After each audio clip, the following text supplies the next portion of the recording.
Hello, I am Joel McLeod. And I'm Ron Tanner. And welcome to the 905er. A friendly reminder to become a 905er yourself. Support the pod you love by signing up through our Patreon. The link is in the show notes below. If you sign up today, you'll be able to show your support literally anywhere that you go now. For our supporters, we will send you our new car window cling decal. Whether you're in traffic or safely parked, you can show others that you're now an official 905er. Sign up today. Well, it's finally here. March break, or April break, as I guess we're now calling it. Also, the third shutdown is here. You know, the one that postponing March break was supposed to avoid. More and more, we seem to be lurching through this pandemic. Always playing catch up to the facts. We are behind in our vaccination schedule, it seems, as well. The provincial plan is not able to keep up with the spread of these new COVID-19 variants. As a result, Peel Public Health, along with Niagara and Ottawa, amongst others in Ontario, have ordered that their schools close to help curb transmission within the community. We have also seen school boards from across the 905 issue official letters demanding that teachers and staff in our schools be prioritized on the vaccination schedule. To their credit, the Ontario government has announced the shift in vaccination plans to prioritize teachers and staff starting April 16th. But what is actually going on in our schools? That's a question that we've been asking ourselves for a while now. To answer it, we've reached out to Halton District School Board Chair Andrea Grebenc, as well as Halton Catholic School Board Chair Patrick Murphy. Both school boards have issued letters calling on the province and public health to prioritize the vaccination of teachers and staff. They join us today to give their reasoning to why they felt the need to take such drastic action, how our schools have been coping under the strain of COVID-19, and just what our system needs to survive the rest of the year and to ensure our schools are as safe as possible. Have a listen. I'd like to thank HDSB Chair Andrea Grebenc and HCDSB Chair Patrick Murphy for coming on the 905er today. Thank you both for joining us and taking the time from your busy schedules to chat with us. Thanks for having us. Let's begin with the simple fact that both of your school boards have issued letters to the Ministry of Education, as well as to the Premier Doug Ford, requesting that your respective teachers and the staff inside the schools be prioritized in terms of the vaccination schedules in the region. I'll start with you, Chair Murphy, and then hand it over to you, Chair Grebenc. Can you just tell us what was the motivation for the school board to issue this letter? Well, I think it's the variance is the difference. The variance is increasing the number of cases, and the number of cases with younger people is increasing at a rapid rate. We all have a very comprehensive plan that was keeping our schools safe, and for the most part, for quite a period of time, the results were quite good. We didn't see a lot of transmission within the classrooms, and it was working. Now we're at a point where we're seeing more and more cases entering our schools from the community. It's apparent that there's more widespread variant in the community. Why and how, that really is not for us to determine, but behaviors and what have you. But the reality is we're seeing more and more students come to school with the virus. The provincial government has ordered a lockdown and a stay at home for all of those people that can. Our teachers don't have that option. So, to us, it seems critical that we all agree and we know that in-person learning is critical. It's valued. It's important to the health and well-being of mental health of students. Yet we're in this between a rock and a hard place where other people can stay at home, but our teachers have to work and provide this essential and valuable service. So we thought as a board, we have to do whatever we can to make sure that at least if our teachers, staff, and educational workers are vaccinated, it will help trying to minimize spread of the virus. And Chair Grebenc, does your comments mirror that? Very similar. Certainly, it's important to have our staff vaccinated, especially, all of our staff, but at our kindergarten level, our students do not have masks. And also in our special education, our self-contained classes, some staff are working with students that cannot efficiently or effectively use masks and also don't understand social distancing, also have to provide help in some cases feeding students and toileting students. So they work in a PSW kind of role as well. And on top of that, what our concern also is this patchwork that's happening across the province for vaccination schedules for staff and just generally. And I'm sure it's very similar in the HCDSB, where not all of our staff live in Halton. So we have staff that live in Hamilton, Niagara, Waterloo, Wellington, Peel. And so right now, the way the vaccination schedules work is it's based on where you live. So if we have staff in our schools making an appointment to get vaccinated, the way it works right now, it seems like they would have to leave their classroom or their post and go back to their region to get vaccinated and return. And right now, we are in a critical time where we have a hard time dealing with staff shortages right now. And to put this on top and to risk not having proper supervision for our students and breaking the integrity of that cohort or that bubble that's in that classroom. We're really looking for the minister and Dr. Williams to direct a more coordinated vaccination program for education staff. So there isn't this, Halton does it this way, Hamilton does it this way, et cetera, et cetera. I think I just want to say you made an excellent point about the fact that maybe it's just my mentality as going through the school. I always figured teachers just live near your school, right? Like you don't have this idea of like, oh no, my teachers have a life outside of outside of the school.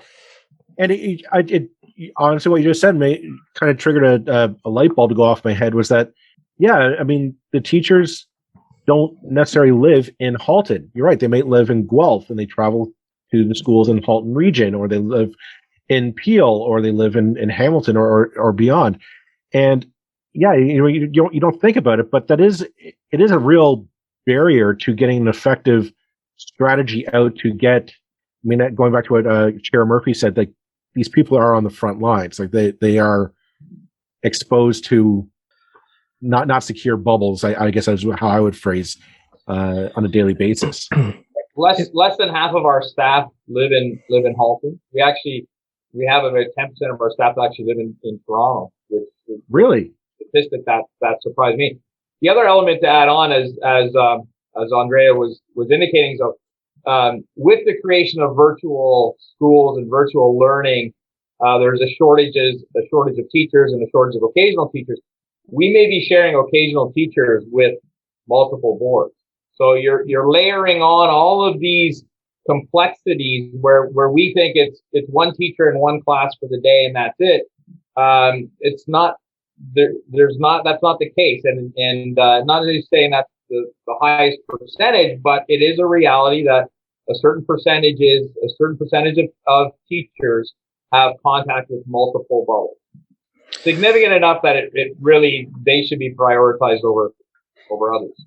I mean, we've been quite critical in recent weeks of the kind of provincial response generally. Appreciate you have to be far more diplomatic, but it seems that, well, it seems like there's an inherent logic in going where the infection is, and that has been very much in workplaces, and somehow we have forgotten that schools are workplaces, and workplaces that the government has been keen to prioritize remain open even as they have wanted them to stay open now when we're in this third lockdown. Why do you think?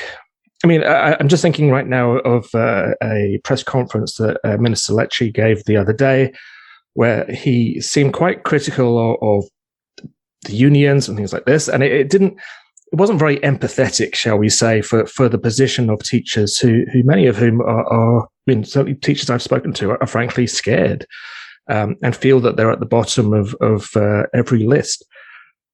Do you think there's any? Do you think that's a fair criticism, A? And B, do you think, why do you think that is? I'll start off with you, Andrea. Well, I think one of the major problems with how the government is coming at this is, with regard to education, is that they do not have an educator advising them directly.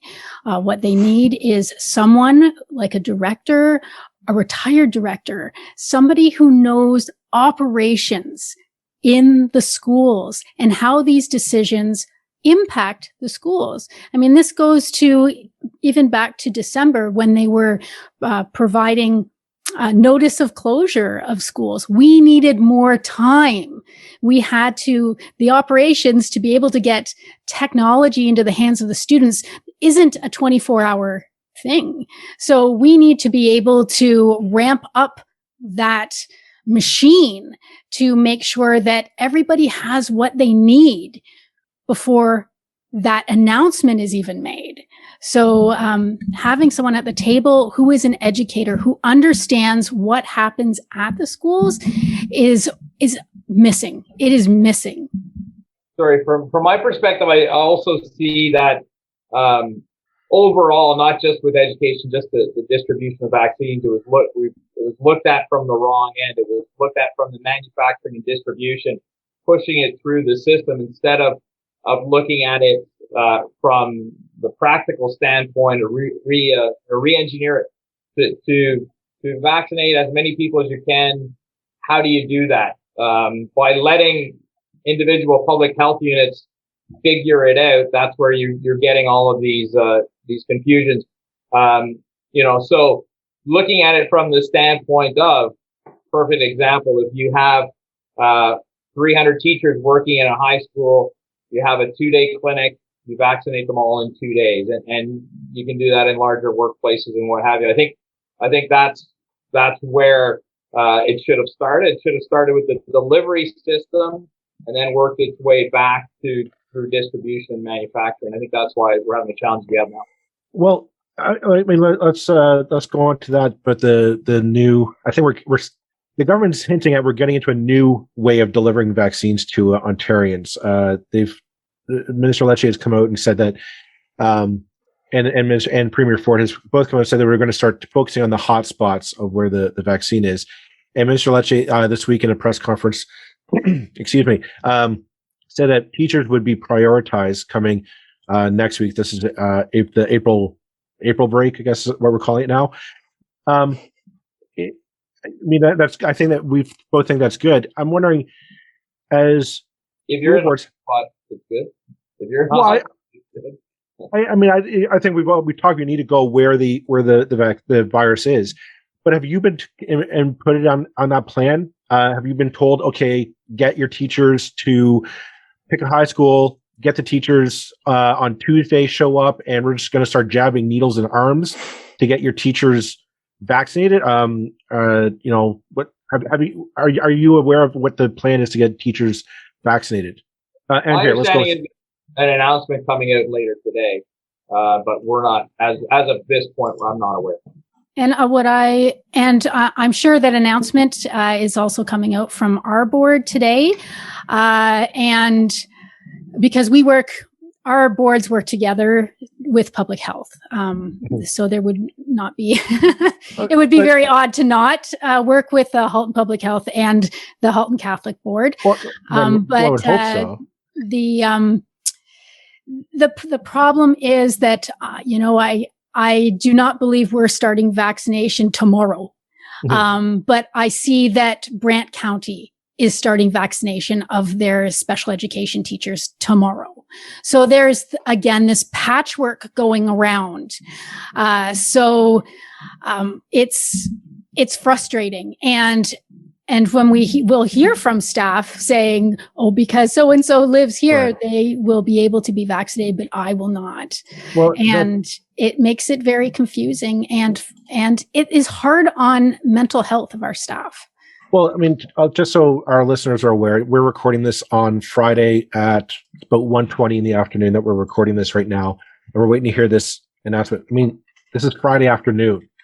And we're talking about a massive vaccination program for, let's face it, not just Halton and the 905, but there's roughly about 200,000 teachers. I've heard that number, 200,000 teachers across the entire province that we're now going to prioritize starting next week. That's not something that you just kind of, that's to borrow the parlance of education. We don't hand the homework in at the last minute and expect the yay. Do you have time? Will your staff have time to prepare adequately to get as many needles in the arms starting Monday morning, in theory, do you think? Let's start with, let's go to you, Chair Grebenc. So public health would be in charge of course, vaccinating. Mm-hmm. We have offered our facilities to act as hubs, but it is up to public health to enact whatever plans they have.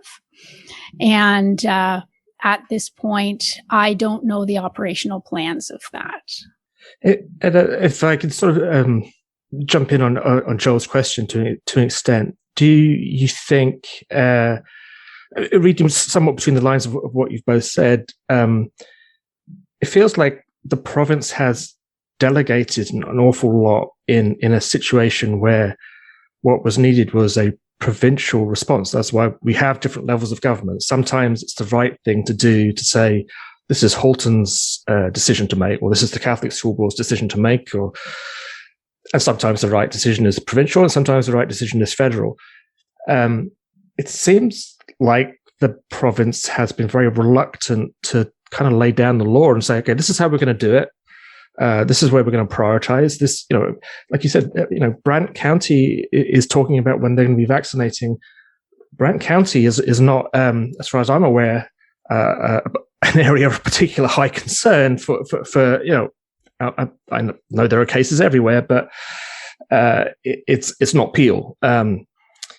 Is that how you feel, that really that there should have been a more almost a stronger response from the province of saying, this is the way we're going to make the decisions here because we have to. This is a provincial problem. Chair Murphy. I think from my perspective, who has ultimate responsibility of getting the needle in somebody's arm? Nobody does. The federal government acquired the vaccines. They distributed them to the provinces. The provinces have, in our case, the provinces delegated to X number of public health units.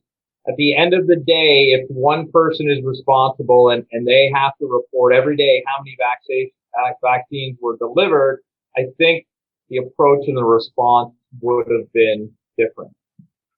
It's almost a matter of taking ownership. I mean, it's such a basic sort of thing. It's like, okay, who's in charge? Six down the road. So somebody has to be, one person has to be in charge of getting that. And we do have somebody in charge of getting the vaccine, and the vaccine was getting it to the distribution centers. And then I was like, okay, now we can relax. Well, no, we're 50% of the way. Somebody has to bring it across the goal line. And we don't have that. It pretty much sums up the problem here. I do want to touch upon the fact that we cover the entire 905 region, and we've seen letters from Peel, both public and Catholic, here in Halton, public and Catholic boards, and I believe in Hamilton Wentworth as well, the public and Catholic boards are all issuing these letters. Clearly, there's a consensus amongst on the ground in the schools. We need to protect those who are in the classrooms, in the schools, administration and support staff, as much as possible. Yet we hear from the province, schools are safe. Mr. Leslie was coming out with saying there's 98%, they're 98% safe, whatever that means. do you feel like there's a bit of a disconnect between the ministry and what's happening on the ground in our schools? If all major boards in the 905 region are issuing letters like we need our people safe, our people aren't safe, make them safe. That strikes me as a bit of a disconnect between what the minister is saying and what you guys are seeing on the ground. See, you're nodding your head, Andrea. I'll let you respond to that. Well, again, unfortunately, I find that the ministry doesn't treat the boards like education partners. It's things are directed at us. We're told things. We do have an opportunity to speak, to have a half an hour conversation with the minister, the chairs around the board, around the province, and the directors also sit on the call. But that's 72 boards in the province, and we have half an hour. And usually the minister talks for about 10, sometimes 15 minutes. And so we get a few opportunities to get a few questions in. And that's really the only time we get to provide some input and directly to the minister. So it is frustrating that way, because how can we convey what's going on in that kind of environment? It's not a robust conversation at all. Do you think there are certainly people who would say that this government is, because of their view of unions, teachers' unions in particular, perhaps because the Minister of Education is not someone who went through our public education system, that there's pretty much a kind of bias against the education, almost like they don't like the education system. They're having to deal with it because they have no choice, but it's almost an adversarial relationship, particularly not necessarily so much with the school boards and trustees and directors of education, but certainly with kind of rank and file teachers and the role of unions in representing teachers. I mean, it seems like a very unhealthy situation. Is that a fair accusation to make? Chair Murphy? I think from my perspective, we had the education system being the second largest expense for provincial government. I'll use the term had a target on our back from day one. It is a great expense, but it is the value of our society. If we want to live and maintain our lifestyle, we need to have an educated population. So it is critical. Is it a lot of money? Yes, it's a lot of money, but we're also educating 2 million students. So I think that's part of the element. The other aspect of it is, I think, when they're looking from 30,000 feet, a teacher is a homogeneous block, and this block is in their classroom. When you turn the lights off, they just stay there. They don't realize they're parents with children in public education, and they live in different regions, not just the region where they're educated, and they have the same stresses and concerns that we all do going through this and aspirations in life. So I think that's the challenge is it does, from their level, they're grouping it all together as a homogeneous block. And the challenges that we have in a urban environment versus rural is completely different. So where we're excited about the opportunities for virtual learning, in rural areas, they're petrified, because if they lose to their class, then the school is no longer viable. And if you close a school in a rural community, there goes the community. So I think that's the challenge. And maybe as Andrea had pointed out, is that not having that understanding and of the nuances of education and of each region does have an impact. You're just looking at the macro level. If we have to spend X number of billions of dollars a year in education, then how do we get either reduce that or get more bang for our buck? What's the biggest expense in education is salaries. So I think that puts, if you're trying to instead of looking at the output of having a higher, more performance or more well educated society, you're looking at how do I, cost per student, how do I get it down? Two different ways of looking at it, and your results will end up being very different. Chair Grebenc? So I think that the government has a failure to see that there are three education partners at this table. It's the school boards, the ministry, and the teachers' unions. They are part of it. You can't have an education system without those parts. And as for where education is kind of going, there has been recently a confidential slide deck.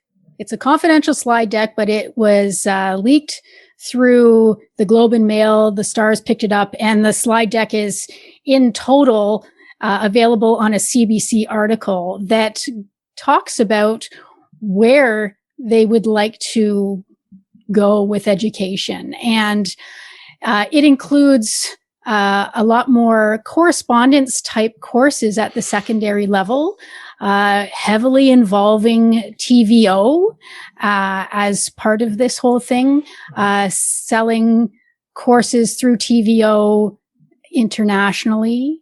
And there are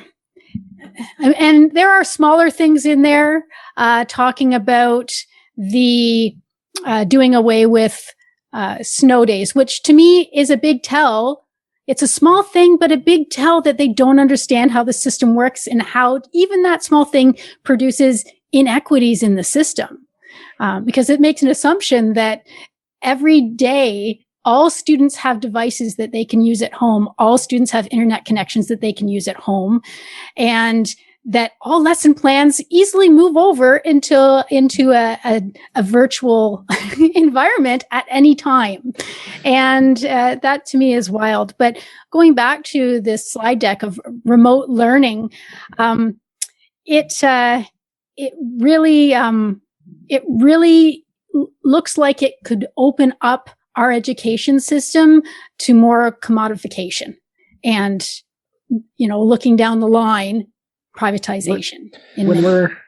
One thing that struck me as coming out of this pandemic is how interconnected all these different things are. And it's something that the two of you have commented about how we presume like the teachers live in the board that they work in. That's clearly not the case. We've seen when the province implements their lockdown procedures, and they say, okay, Toronto and Peel, but not Halton. They seem to not take into account that, as Chair Murphy, as you said, a good 50% of your employees live in the lockdown area, and they're coming in because you yourselves are not locked down. You're not you're not at a stay-at-home order, or whatnot. Your schools are still opening, and it's this the interconnectedness of everything that we have between where we live, how we go to work, and how we do this. This government doesn't seem to quite appreciate. And I'm wondering, maybe you want to take a look at how that lack of foresight is impacting your abilities to properly address. It seems like we're always playing catch up because of that. We're not taking into account the fact that everything is not isolated. We don't live in silos. Is the point I'm trying to make. And just how maybe you want to comment on how that maybe that's impacted your planning as school boards to properly respond and whatnot. I can comment for myself. So Andrea has much more experience in education than I do. I come from a business background and have been a trustee for 2.5 years. So you approach things in business, problem, solution. Maybe there's 2 or 3 solutions, and you look at it. Education is unbelievably complex and regulated.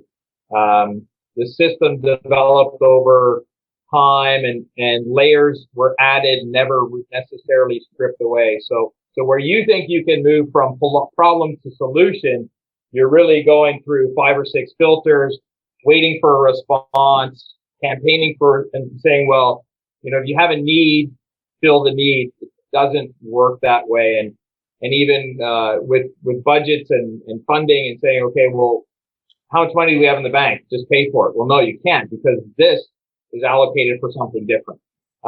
All of those complexities that will impact your end result, which is producing or allowing students to achieve their best and realize their full potential.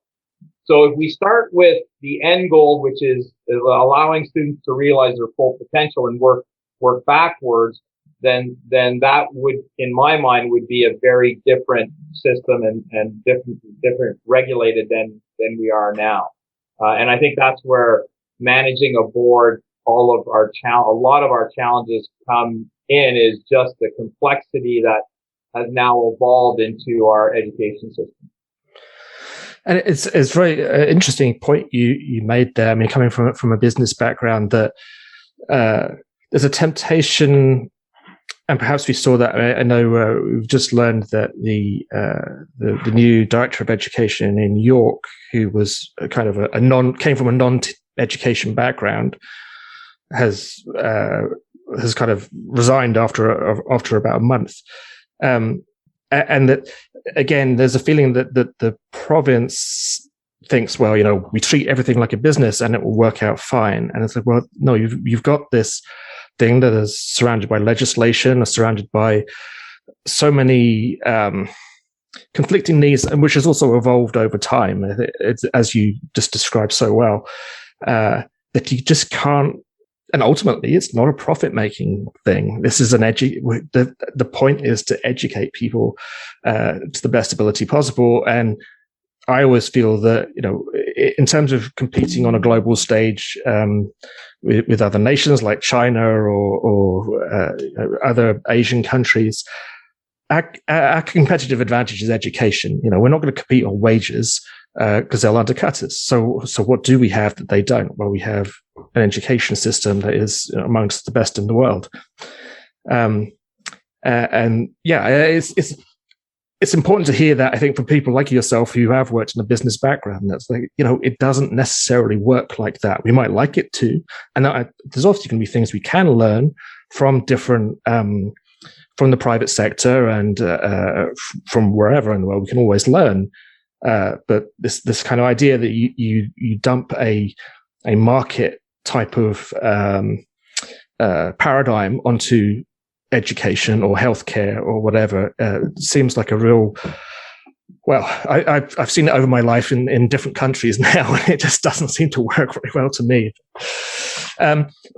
That was almost a one of my classic questions, which didn't have a question mark at the end. So I apologize for that. But coming back to your point, Sheikh Grebenc, about the move to online education and the concern that really this is the subtext of a lot of that's happening. And COVID has just thrown a spanner into the works, because it's kind of given them even more justification to take that route, because we've been doing it now.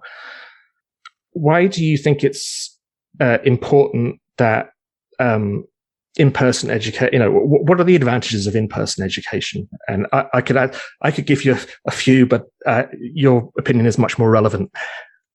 Well, in-person education, as opposed to correspondence education, because we do have, and we have for a long time had online courses available for students who have had a hard time fitting courses into their schedule. But what we're talking at this point is correspondence courses as an option for students. So not necessarily online at all, but actually kind of through the mail? No, I believe it would be a digital version of correspondence. It's not supposed to be synchronous.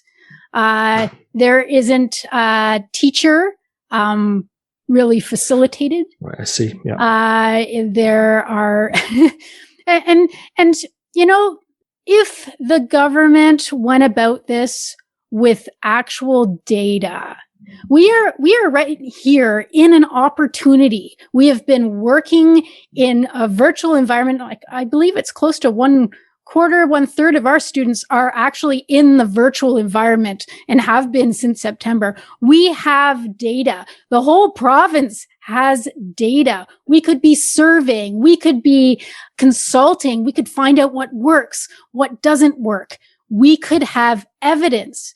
But what this plan does is not bother and just rams forward. It feels like a freight train that's already left the station going full tilt. And I think I am proud of our education system in Ontario. It is one of the best in the world and is the envy of many other jurisdictions. And we should be fighting for this. And when we make changes to this very complex system, it should be evidence-based. It shouldn't we don't even know why this is happening. It is just happening. And unfortunately, it's happening in a way that isn't out in the open. We are, we can't, our OPSPA cannot freely consult with we can't consult with our constituents on it. We have been told not to. So how is that a consultation?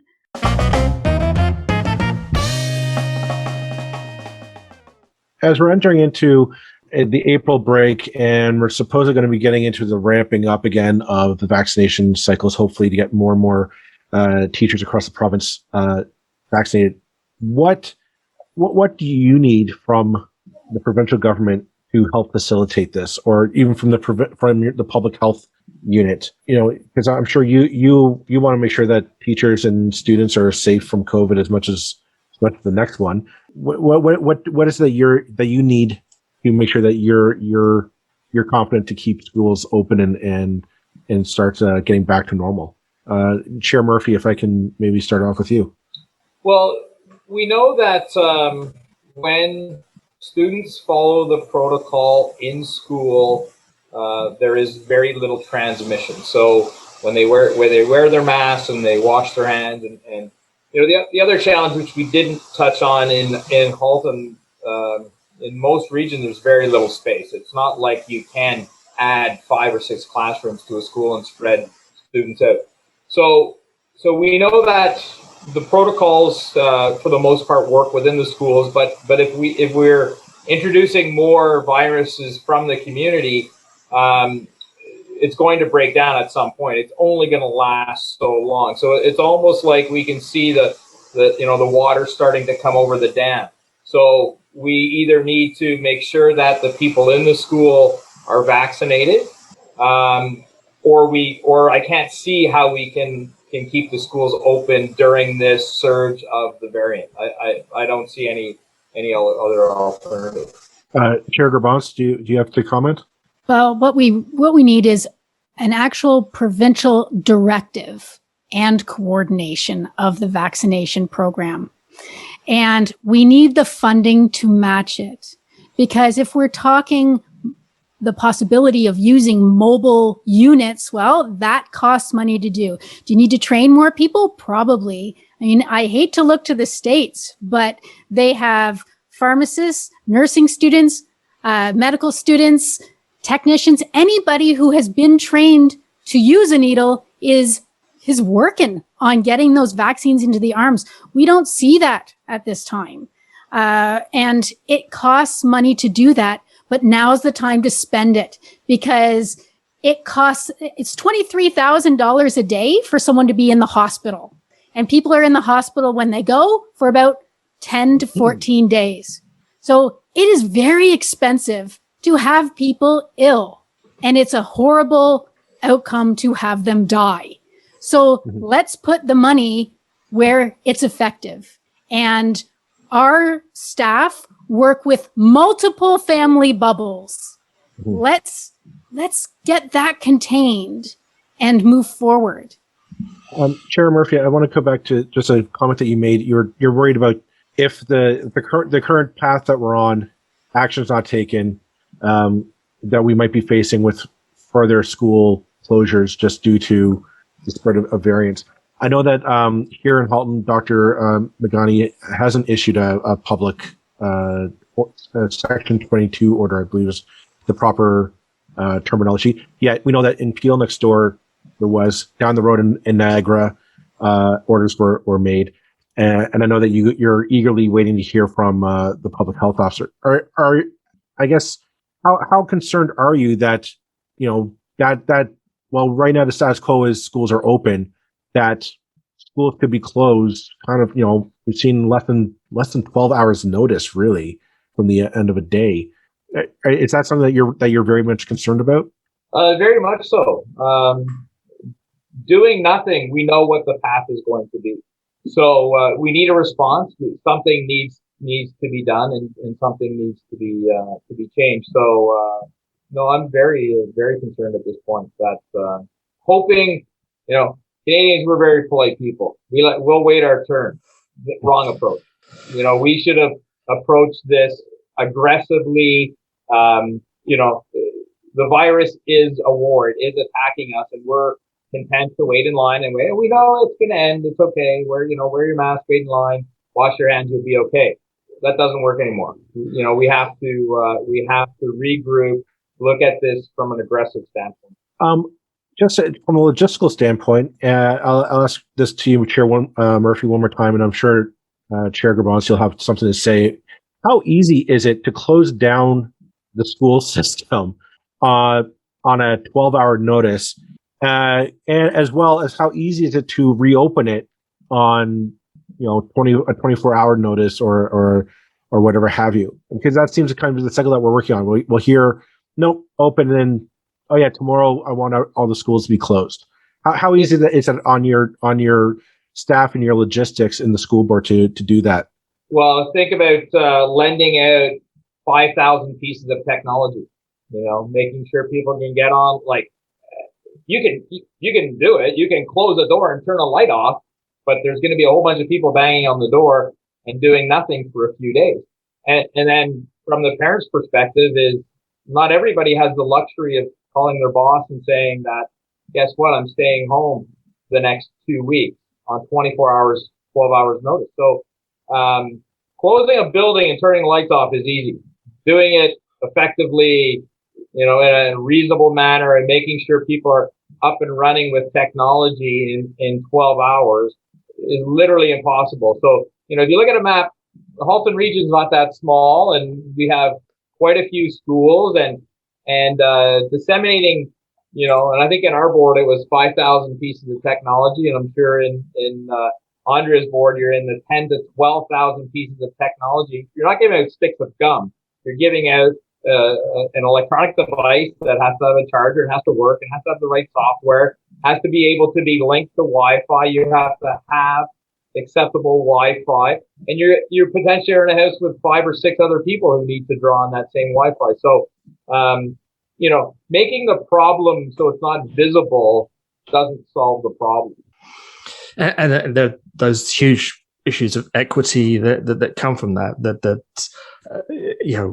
family X may have a laptop each and a bedroom each for each child to study in, with family Z has one clapped out laptop between the whole family, and dad has to use it.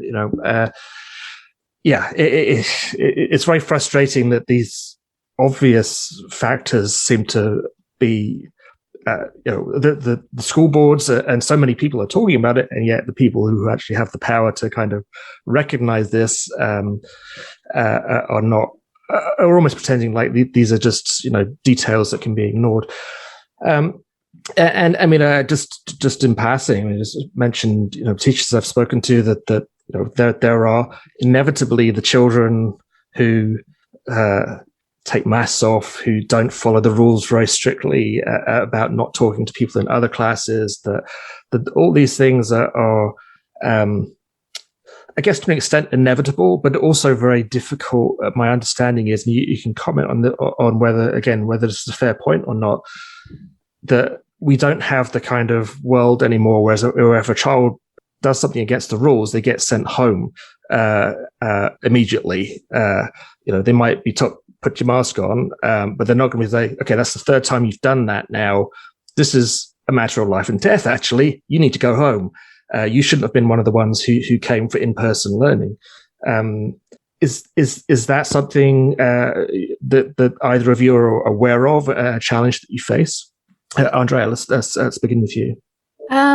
So I'm not in the schools, of course. So all I can tell you is anecdotally that those sorts of things happen out in the schoolyard. Getting too close to each other. My own son is in grade 6, and he hears on a regular basis, hey guys, you have to keep your distance. It's hard, and it's hard when you're a kid. Oh yeah. It's I feel for my son who, of course, is spending all day in a mask, except for a few mask breaks and when he's eating. I hate wearing a mask just going to the grocery store. And he's got it on for hours. So inevitably that sort of thing. What does it say that, when I can look at the Minister Lecce's press conferences this week, it was going on about how important our children's mental health is. And it is true. They are better off in schools for the social aspect and, just that normalcy. But let's be honest, for this past school year, our schools have not been normal. They are the farthest thing from it. I know my child is not able to play on the playground. They play in a zone mapped out on the tarmac. And she's not able to play with her friends in the other classes. Not blaming the school board or the school for that. That's the world. But if there's such an urgency to get back to normal and to allow kids to be kids to play on the playground as they should, teachers to teach how they know is more effective to drive home the lessons. Why don't we see a push to get the schools safer? Why in your? This is one of the things that boggles my head is. We keep hearing schools are so important to be safe. We need to get schools safe. Yet there's no concerted effort to make that the case. Do you have any comment on that as the school board chair? Well, when you look at, there is no capacity within our system. When you have high schools that are at 200% utilization rate, 12 portables in your elementary schools. Say, okay, we know that if we can give more space and reduce the number of students per class and say, okay, we're going to go to 15 with a number, or we'll go to 12 and say, okay, go out now and hire 400 new teachers. And not only Halton, Peel, you hire 900, and Toronto, you hire 4,000. It's just not realistic. We don't live in a society that has capacity built into our infrastructure, built into any of our public systems. So to make it safe, I don't know what the number is. It would be an astronomical number, and that's the balance and the trade-off. The reality of the world we live in is what is the cost, and where is that balance where safety equals I'm willing to pay that much for it, and that's where we are. And it was okay until the variant came in. Now the scales move. So now you're tripling your cost to get that same safety factor, or whatever the number is. But it's significantly more. It's exponential. It's not a straight line. It's going up exponentially. It seems like a classic case of it seems like a sort of classic case of trying to penny pinch a few months ago, and now we're going to be paying more because we've got worse variants that are more dangerous to teachers. Chair Grebenc, do you have anything to add there? I think that Chair Murphy, we're in a very similar boat with regards to accommodation. We're both begging for accommodation for our students in a normal year. So this is compounded it exponentially. And I have to applaud our staff and our families and our students for really keeping the infection rate low during the non-variant time. And I saw some stats that in Halton in total, now this would be our board, the Catholic board, French boards, and including private schools, there are about 200 schools in Halton. And there have been less than 20 outbreaks of a very small amount. So that's transmission within the schools themselves. So they have been very safe. It's now, where are we with these new variants? Just as Patrick said, is this a new thing that may put schooling at risk? I don't know, and it's not up to us. It's up to Dr. Magani or the minister to make the call to close schools. We can only close schools very temporarily. The director does that. We've had to close 2 schools a week each, and it came down to operational closing. One was because we couldn't get enough staff, and the other school, it was so many parents decided to keep their kids home that they weren't getting an education. More than the majority were keeping their kids home that were supposed to be in school, and so we thought, the operational staff thought that it would be best to move the whole school online, so there would at least be a benefit for those kids that were already home. Well, it definitely sounds like we're not out of the thick of it, and there's still a little ways to go. I guess we're 3 months left in the school year, so hopefully that's enough to get us out of it and put this one in the history books. I see that we're coming up on our time limit, so I'm going to wrap up this episode there. And I just want to say thank you to you, Chair Grebenc, and to you, Chair Murphy, for taking the time to come on the 905er today. We hope to keep in touch and to see how things progress. Hopefully, it's for the best as the weeks and months move on. So, thank you very much. Thank you. My pleasure. You. Appreciate your time.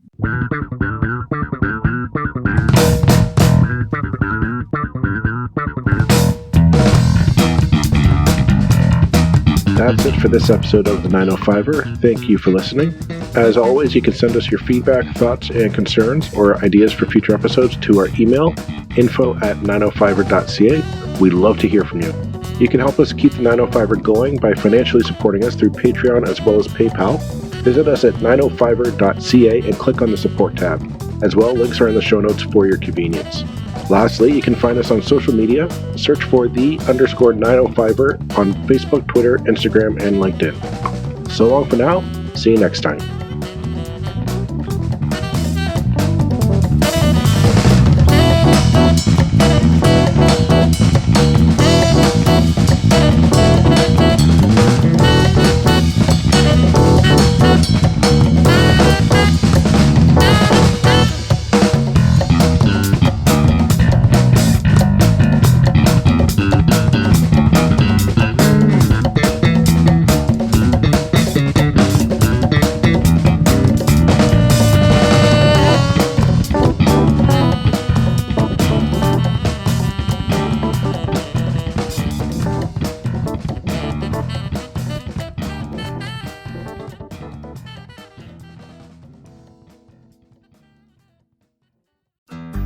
Looking to make the most out of this life and optimize your personal wellness? Then check out the Natural Man Podcast. Join me, host Mike C., as we explore all areas of human wellness, physical, mental, and emotional. Learn strategies to optimize your own well-being and be in the driver's seat of your own health. Remember, your doctor works for you. Learn biohacks, neurohacks, ways to improve sleep, and ways to optimize your body and your mind. Check us out on Apple, Spotify, the Fountain app, and at naturalmanpodcast.com.